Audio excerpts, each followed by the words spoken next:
What a fabulous, inspiring speech. Mark, thank you for your kind introduction. It's to the point and concise, unlike one in North Yorkshire when a lady chairman once got up and with a huge sheaf of papers and said, "I'm now going to read you Mr. Davis's biological details." It was a lot less exciting than it sounded.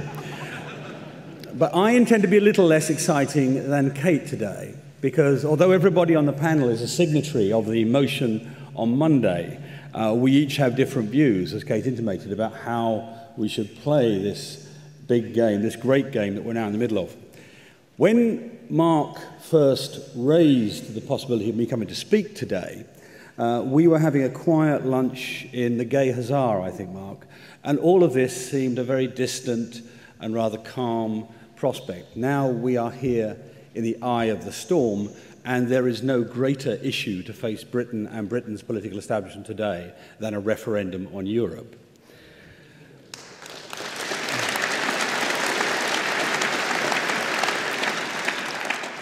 But the argument I'm going to make to you today is about understanding what we're up against.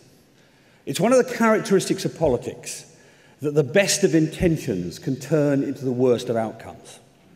After all, you look at the Germans and the French after the Second World War, and you can see the European Union or the European Community or the Iron and Steel Community, as it was then, being the best of intention. You can see Spain coming out, emerging from Franco's dictatorship and wanting to lose that legacy by joining the European Union. You can see Portugal the same, emerging from the Catano dictatorship. You can see the Greeks emerging from the domination of the colonels, wanting to, as they saw it, come into the modern world. And yet Greece and Portugal and Spain today may well be regretting a large part of their membership of the European Union and certainly the Eurozone. For Britain, it's 36 years, a very long generation since the people had a choice, since the people had a right to say what they thought.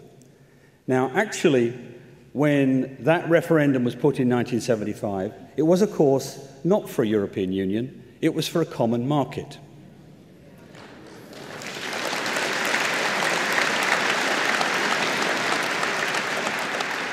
Now, two-thirds of people voted for it. I didn't, not because I foresaw what was going to happen, but because I felt that we were betraying, in some respects, our Commonwealth in joining in this common market.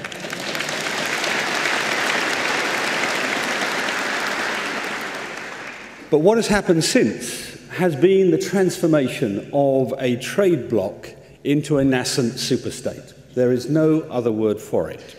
The simple truth is that Europe today has a president, a parliament of sorts, a flag, a police force, a bank, a foreign minister, a diplomatic corps, and of course, a vastly growing public expenditure, central public expenditure. Those are the hallmarks of a nation, not an association, not a trade bloc, not an agreement between equal countries. And that's so far. That's over the course of some 30 years. The trend in the coming years will be for that to accelerate, to get faster, to go deeper, to go more centralized, to go more powerful, to have a fiscal union. That's what happens every time you have a crisis in the European Union. It gets worse. And as Europe's powers go up, its popularity in Britain goes down. It now has powers on huge areas of public policy, from home affairs to health and safety, from tourism to tax, from national security to social security. And that's not just politics, that's not just high-flown policy, it actually impacts on ordinary people. Today, because of the European arrest warrant, a UK citizen can be summoned to face second-class justice, let me be blunt, for a crime that may not even be a crime in this country. And he can be summoned without even the presentation of prima facie evidence. That, unsurprisingly, has already led to injustices and will lead to more injustices. The Commission can tell us how many hours a week we should work, or indeed even how long a bus route should be. And the European Court of Justice can tell both our lawmakers and our lawgivers, our parliamentarians, and our judges exactly what they should and shouldn't do. Now, this astonishingly intrusive legislation, this astonishingly intrusive control, really, now grows at a rate of 3,000 regulations a year. That's bad enough. But since the Lisbon Treaty, which of itself gave the European Union 40 more sectors, 40 more areas of control, since the Lisbon Treaty, it can now extend its control without rewriting a treaty. This is one of the reasons that the government's current policy on saying we'll have a referendum if we have a new treaty is simply not good enough. It's not good enough.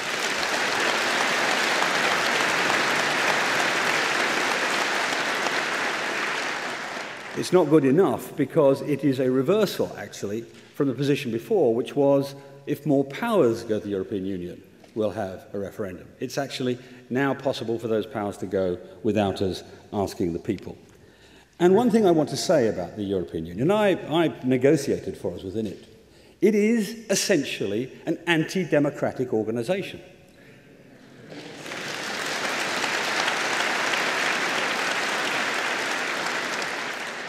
I'm an old-fashioned Tory in that I believe the nation-state is a moral concept. What do I mean by that? Well, the nation-state, with its common laws, its common traditions, its common conventions, its common beliefs, its common understandings, is actually the highest manifestation of democracy. Democracy is not just about casting a vote. Democracy is about willing to make sacrifices for each other, to pay taxes that could be used for other people's welfare, even in the final analysis for our sons and daughters to go off in the armed forces and put their lives on the line to defend everybody else. That's what a nation-state is, and that's what the highest manifestation of a democracy is. And I'm afraid the European Union is quintessentially undemocratic. It, of course, has a thing called a parliament. How many of you actually know your MEPs? I wouldn't like to guess. How many powers they actually exercise are pretty limited. The Commission runs Europe, an unelected group of people who are actually appointed, often without the knowledge of their own citizens, to represent them in the EU. And what happens? They initiate all the laws, they control all the budget, and they implement all the laws. And somewhere in between there, the Council of Ministers and the European Parliament has its say. But that's not a democratic mechanism at all. And so what's happened is they have extracted the power from the national parliaments, which you elect, you control, most importantly, you throw out, and taken it to people who you cannot get anywhere near. Now, so far, I suspect most of you agree with everything I have had to say. This point you're not going to applaud, but I want you to think, because it's very, very important, and we are at risk, if we're not careful, of being outplayed, as we have been too many times by our opponents in this. What sort of referendum should we have? Should we have an in-out referendum, which is the natural and easiest thing to have, or should we think a bit more about it? Well, those who are unwilling to look at history are often condemned to repeat it. In 1974, which I'm old enough to remember, the position was that there was a significant majority in favour of voting no in the 1975 referendum on the common market, even on the common market, let alone the European Union. Over the course of the following year, there were a plethora of scare tactics, obviously from the Commission, but also from the TUC and the CBI, the government of the day. Pretty much everybody got up and said, if you don't stay in this organisation, you'll become an irrelevance in the world. You'll lose jobs, you'll lose trade, you'll lose money, you'll become poorer. And of course it was believed. So in 1975, in January, the yes vote had an 8% lead. By March, it had a 25% lead, and of course eventually they won by 2-1. So we have to think about that, because we're in the middle of what will be a very, very difficult economic circumstance. And what I do not want to see is us repeat history with this. And let me tell you why. I served as a Europe minister. My nickname at the time with the French was Monsieur Non, and with the Germans was Herr Niet. The reason was I spent most of my time blocking legislation, blocking things going forward, blocking changes in the treaty. It was a negotiation which was effectively 15 to 1 against, with me as the one. It was almost impossible to make the trend go the other way. The best I could do was to be the brake on the ratchet.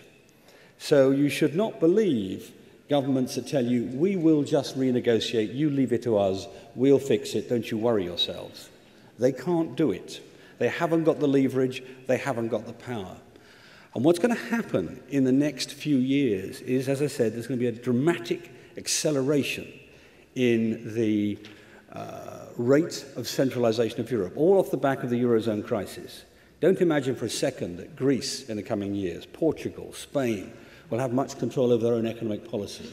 That will not be allowed. The price of rescue will be the loss of sovereignty. And it will be true for everybody, not just for them. So we must, if we went into that circumstance, having lost a referendum, then I would be terrified as to how weak our government and our government negotiators would be. So my view is a little different to many in this hall. My view is this, that what we should do is decide what sort of Europe we want to be a member of, or how much of it we want to be a member of. People talk about slow lane and fast lane. I prefer outside lane and inside lane. I want to be in the outside lane, that's where you do the overtaking. The simple truth is that I want to say to the British people, my view is I want to say to the British people, this is what I want. I want to take back all of our justice and home affairs. I want to take back immigration. I want to take back the arrest warrant. I want to take back all of the control of our employment legislation. I want to take back all the health and safety legislation. I want to take back all of these things and more, and I want to say to the European Union, you cannot overrule us again. We will not ever let you overrule us again.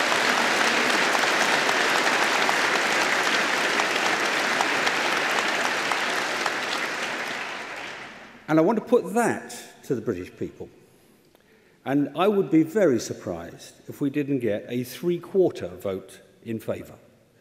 Because the British people actually know what's gone on in the last 36 years. They know what their last promise was taken for. And they know that they cannot trust the political elites and the political establishment of Europe to deliver what the people need rather than what the elites would prefer. So that's where I would start. But then, when our negotiators had come back, I'd also ask for another referendum. And I'd want the British people to say yes or no to the conclusion. And why did I say this? Why is this important? Well, of course, it's important because of democracy. But it's important because of something else. Nothing terrifies the Commission more than a referendum.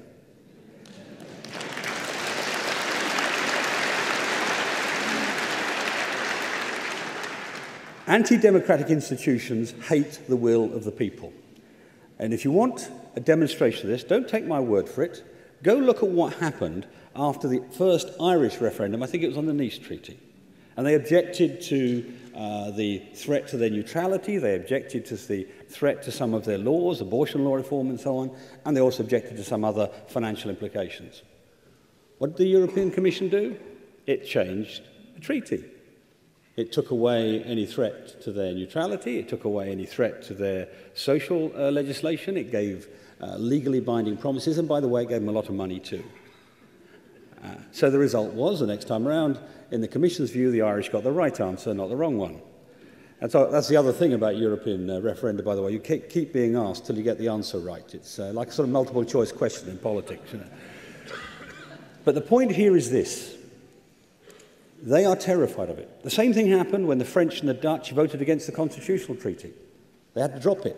Of course, they went away, rewrote it, repackaged it, hid all the dangerous words and called it the Lisbon Treaty. But that's what they do. They run away from referenda. They are afraid of referenda. And so if we used referenda sensibly and cleverly, not only would we give our people back their right, their control of their own sovereignty, because they own it, not me, not the government, not Parliament. They own the sovereignty. They own the future. We'd give that back. We'd also give ourselves a weapon which will allow us to dictate to the Union, not the other way around, what the future should be. So I've gone off on a fairly cold and clinical argument with you because I just want you to think about that. This will come up, I'm sure, again today. At the end of the day, however, I will also reiterate Kate's point. It is important in this battle that we stay together. It's important that we make sure that the first and primary call is for a referendum. Don't worry about the details I've just been talking about. It's for a referendum. Because at the end of the day, the most important thing here is the British public and their rights. And I say this to the government and the leaders of all the parties. Do not refuse the people the right to answer the question just because you're afraid of what the answer should be. Thank you very much.